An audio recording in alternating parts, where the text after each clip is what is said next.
Bonjour à tous et bienvenue pour un nouvel épisode de Saviez-vous. J'espère que vous allez bien ou que vous vous trouviez sur notre chère planète Terre. Et j'espère également que vous êtes prêts pour votre nouvelle dose de savoir inutile.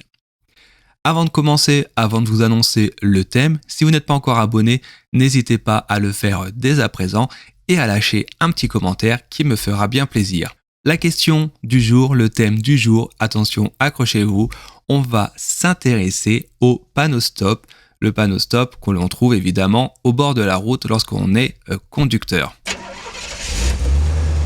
Comme je vous l'ai dit, dans cet épisode, on va s'intéresser au panneau stop. Alors, je vous dis pourquoi j'ai eu l'idée aujourd'hui de vous parler de ce panneau. Et ben en fait, dans les statistiques du podcast, vous êtes de nombreux jeunes auditeurs.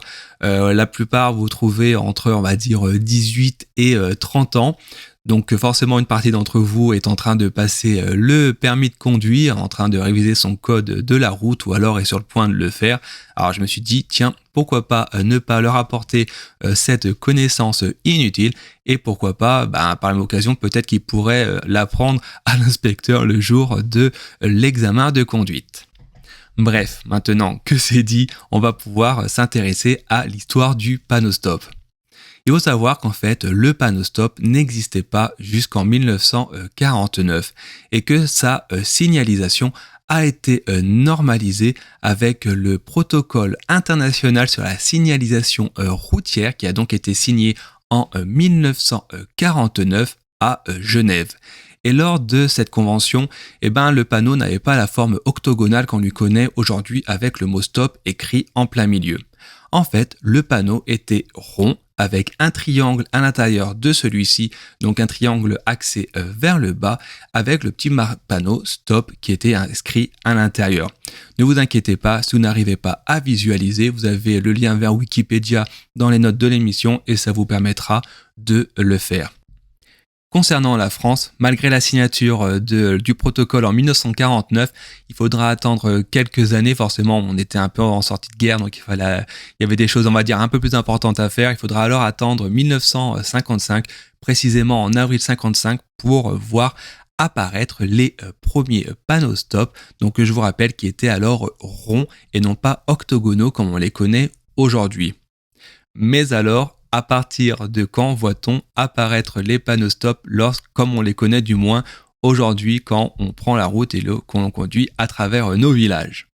Alors en fait, une nouvelle fois, c'est une histoire de convention et pour le coup, il faut aller le 8 novembre 1968 avec une nouvelle fois la convention sur la signalisation routière qui fut signée à Vienne et que la France a alors ratifié en décembre 1971 et c'est seulement à partir de ce moment-là que l'on voit apparaître en France les premiers panneaux stop de forme octogonaux.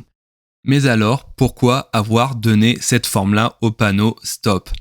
Pour info, la forme que l'on connaît aujourd'hui vient en fait des États-Unis. Et oui, vous avez bien entendu. Aux États-Unis, avant du coup la signature de Vienne en 1968, on utilisait déjà un panneau qui avait cette forme. Et les États-Unis avaient décidé d'utiliser cette forme-là car chez eux, il y a souvent des hivers, on va dire, assez rigoureux avec beaucoup de neige et le fait d'avoir une forme comme celle-ci permettait aux conducteurs, malgré la mauvaise météo, de reconnaître le panneau et de s'arrêter et ainsi de limiter les risques d'accident.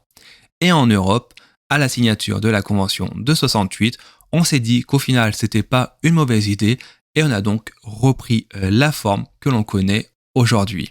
Et une petite dernière information pour la route, on va dire ça comme ça, si comme moi vous avez tendance à pour rester poli, à prendre le panneau stop pour un panneau céder le passage et ne pas marquer l'arrêt comme le code de la route le dit, sachez qu'il s'agit d'une infraction de catégorie 4, donc c'est forcément si vous êtes en France, et que cela correspond à une amende de 135 € qui peut être majorée jusqu'à 750 €. Et en plus, si vous faites toper, vous perdez 4 points sur votre permis de conduire, voire même jusqu'à la suspension du permis, pouvant aller jusqu'à 3 ans. Et oui, incroyable mais vrai. On arrive à la fin de cet épisode. Une nouvelle fois, n'hésitez pas à vous abonner si ce n'est pas encore fait. Lâchez un petit like, lâchez un petit commentaire, cela me fera toujours plaisir. Je vous souhaite de passer une bonne journée et je vous dis à très bientôt.